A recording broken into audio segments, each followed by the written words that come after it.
네, 반갑습니다. 찬양팀 교육을 위해서 영상을 한번 제작해 보았습니다. 도움이 되시길 바라겠습니다. 네, 우리 같이 다룰 책은 팀 사역의 원리라는 책이고요.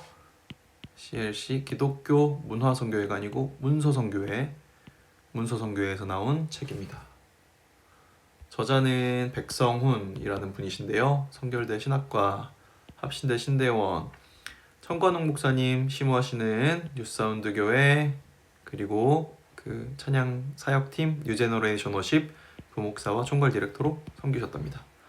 현재는 추계예대에서 CCM 교수로 기독교 영성과 팀 사역을 가르치고 계신다고 합니다. 그래서 이 책에서 제1장 가장 먼저 다루는 것은 예배란 무엇인가 하는 것입니다. 예배에는 두 가지 핵심 요소가 있는데 바로 찬양과 경배가 있습니다. 네, 먼저 찬양 먼저 설명을 드릴게요. 찬양은 우리가 찬송, 노래로 몸으로 춤추고 선포하면서 다양한 방법을 통해 그분의 영광을 선포하는 것입니다. 네, 그렇게 해서 하나님의 이름을 높여드리는 것입니다.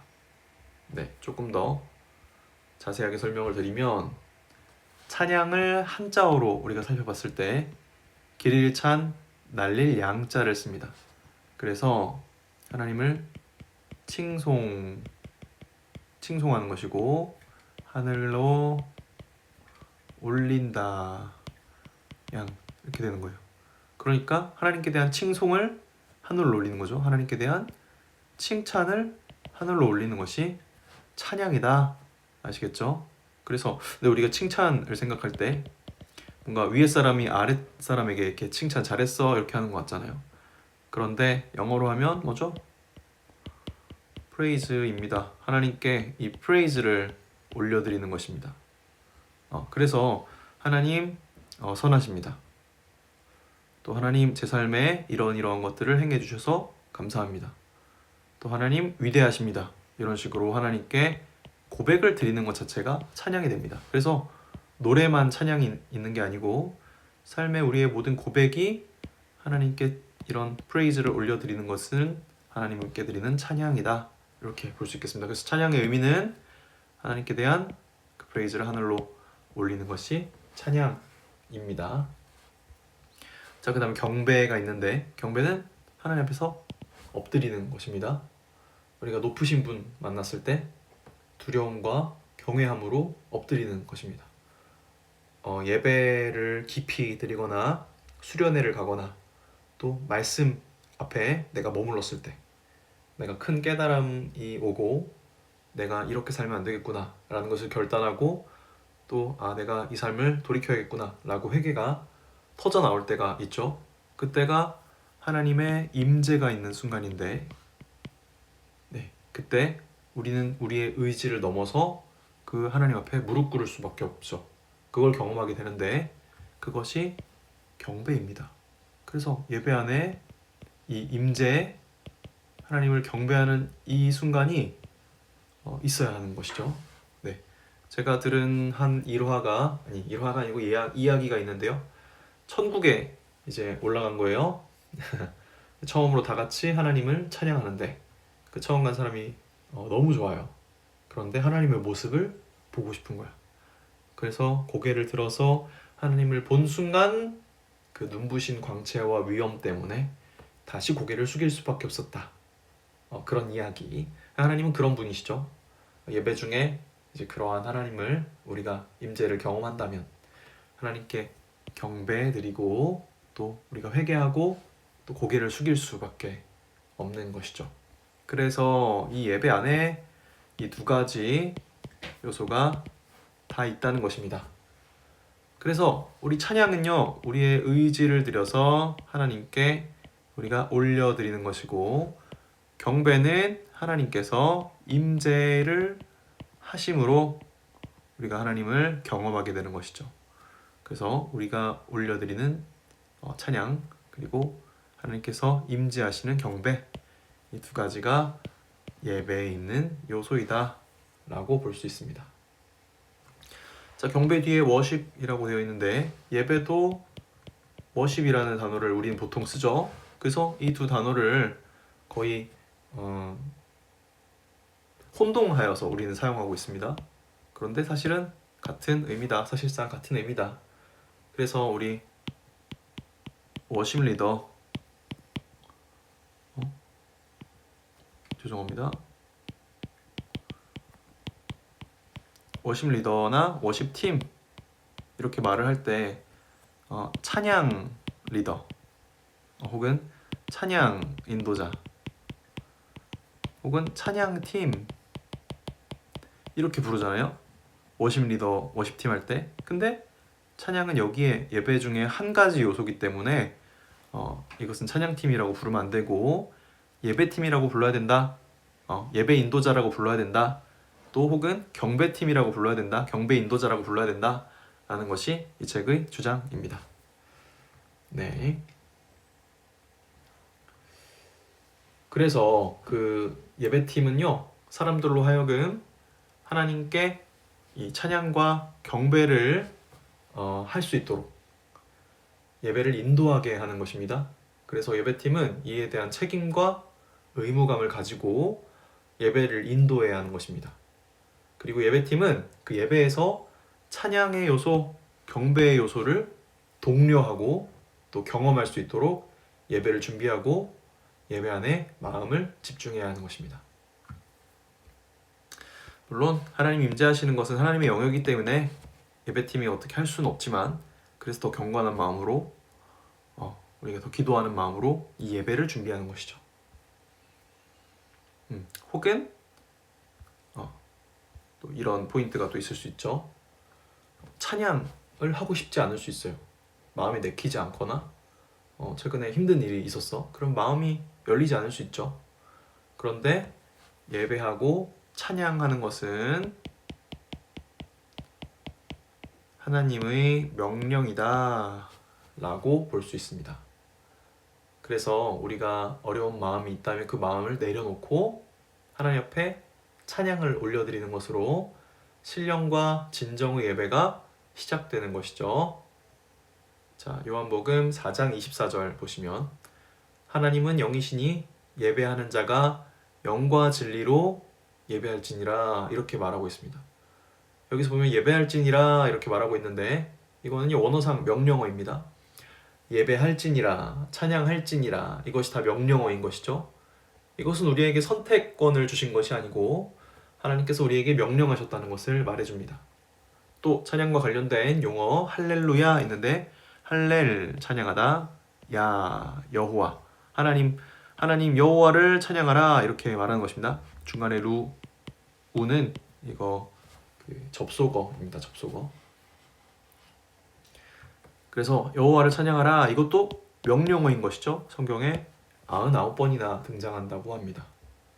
또 시편을 이제 읽어보실 때 찬양할지로다 뭐 이런 것들 있죠. 이런 것도 명령어로 되어 있습니다. 이렇듯 찬양은 하나님의 명령이다. 그래서 우리가 찬양하는 것은 우리가 선택해서 해도 되고 안 해도 되는 것이 아니고 하나님께서 그분의 백성들에게 명령한 것이다. 찬양은 하나님께서 명령한 것이다 라고 기억해야 합니다. 그래서 이런 의미로 봤을 때 예배팀은요, 예배 안에서 그 예배자들이 하나님의 명령에 잘 순종해서 찬양할 수 있도록 도와주는 역할을 하는 것입니다. 예배자들이 함께 하나가 돼서 함께 찬양하도록 하나님과 예배자들 사이를 중개하는 역할로 섬기는 것입니다. 그래서 그런 의미로 봤을 때 예배팀은 하나님의 그 명령을 잘 지키도록 하는 아주 중요한 도구가 되는 것이죠. 그래서 예배팀은 특별히 훈련되어야 되고요. 예배팀이 먼저 하나님 앞에 찬양하고 경배하면서 그분의 임재를 경험해야 하는 것이죠. 또 그 명령에 순종해 본 사람이 다른 사람을 명령에 순종하도록 인도할 수 있음을 기억하시길 바라겠습니다. 첫 번째 포인트는 예배에는 두 가지 요소가 있다. 이게 첫 번째 포인트였고요. 두 번째 포인트는 찬양과 예배가 하나님의 명령이기 때문에 예배팀은 이것을 도울 의무와 책임이 있다. 라는 것입니다. 그리고 또 이제 우리 예배자들은 그리스도인입니다. 그리스도인. 우리는 예수님이 그리스도이심을 믿는 마음을 가진 사람들이죠. 그리스도, 메시아, 기름 부음 받은 자. 예수님이 메시아이시고 기름 부음 받은 자임을 믿는 마음을 가진 사람들입니다. 그리고 우리의 예배의 대상은 오직 예수 그리스도여야 하는 것이죠. 이 본질을 절대로 놓치시면 안 됩니다. 이것을 우리 마음에 새기지 않으면요, 결국 우리 예배의 대상이 내가 될 수도 있고 교회가 될 수도 있고 사람이 될 수도 있습니다. 이렇게 되면 이것이 곧 예배 안에서 실제적인 우상이 될 수 있는 거죠. 그래서 예배자는 또 예배가 예배되게 하는 것을 목적으로 삼아야 한다라는 것입니다. 우리 기독교의 본질은 예수님을 믿는 것이죠. 예수님이 그리스도이심을 또 믿는 거죠. 그래서 하나님이 죄인의 구원을 위해서 구별하여 이 땅에 보내신 분이심을 믿는 사람들입니다. 그래서 예수 그리스도, 이 의미는 예수가 그리스도이심을 믿습니다 라는 한 문장의 고백이 될 수도 있습니다. 그래서 예배팀은 예수는 그리스도이시다, 예배팀과 또 예배자는 기본적으로 이 고백을 제일 먼저 공감하면서 이 고백 안에서 이 예수 그리스도를 대상으로 예배할 수 있어야 됩니다. 우리는 자기 자신을 예배하는 것도 아니고 팀을 예배하는 것도 아니고 교회를 예배하는 것도 아니고 어떤 사람을 예배하는 것도 아닙니다. 오직 예수 그리스도를 예배하는 것이죠. 그래서 그 예배팀 안에서 모여가지고 예배 전에 기도할 때마다 예수님은 그리스도이십니다, 예수님의 그리스도 되심을 찬양합니다, 이런 선포 혹은 기도를 하는 것은 찬양을 시작하기 전에 우리 마음을 깨우는데 도움이 될 것입니다. 또 우리가 무형교회와 유형교회 뭐 이런 것들 있는데 어렵게 생각하지 마시고, 무형교회는 한 사람의 그리스도인, 그리스도인, 그리고 유형교회는 건물이 아니라 믿는 사람들의 모임, 이렇게 둘 다 교회인 거죠. 저도 한 사람도 교회고 믿는 사람들의 모임도 교회이다. 그러면 교회는 뭘 해야 되죠? 예배를 해야 합니다. 우리의 정체성, 예수 그리스도 안에 있는 우리는, 기독교 안에 있는 우리는 예배해야 하는 존재입니다. 그래서 혼자 있으나 앉으나 서나 우리는 예배해야 합니다. 우리의 정체성은 예배하는 사람인 것이죠. 또 그래서 이제 예배를 섬기는 사람들이 가장 먼저 확인해야 될 것, 나 예수님 믿는 사람인가? 나 예수가 그리스도이심을 믿는 사람인가? 그러한 그리스도인으로서의 정체성이 제일 중요하다라는 것입니다. 이것이 이제 예배 팀이든 예배자이든 모든 사람에게 반드시 확인돼야 되는 첫 번째 예배의 본질이다. 좀 정리를 한번 다시 해보자면, 예배에는 찬양과 경배가 있다. 찬양은 하나님의 이름을 높여드리는 의지적인 선포, 경배는 높으신 분 앞에 엎드리는 경외함의 표현, 임재 앞에. 그래서 예배는 이 두 가지가 경험되어야 하고, 먼저 경험한 예배팀이 이것을 사람들을 예배자로서 예배에 이런 요소들이 있을 수 있도록 돕는 역할, 그리고 책임과 의무가 있다. 찬양은 우리가 하고 싶을 때만 하는 것이 아니고 하나님의 명령이고, 또 우리는 어떤 대상을 예배하는가? 예수님은 그리스도이신 예수님, 우리 죄를 구원하시기 위해서 보내주신 하나님의 아들 예수님을 믿는 것이고, 그리고 그 예수님을 예배하는 것이 예배자의 목적이고 이유이다 라는 것입니다. 지금까지 1장의 내용을 좀 다루었는데요. 조금 어렵게 제가 설명을 드린 것 같긴 한데, 궁금한 게 있으시면 저에게 언제든지 물어봐 주시고요. 또 앞으로 한 이 정도의 분량으로 책을 한 장씩 소개를 해드리도록 하겠습니다. 1장은 예배자 자체에 대해서 좀 다루었는데 2장은 예배팀에 대해서 다루더라고요. 제가 또 다루어서 또 영상으로 올려드리도록 하겠습니다. 감사합니다. 수고하셨습니다.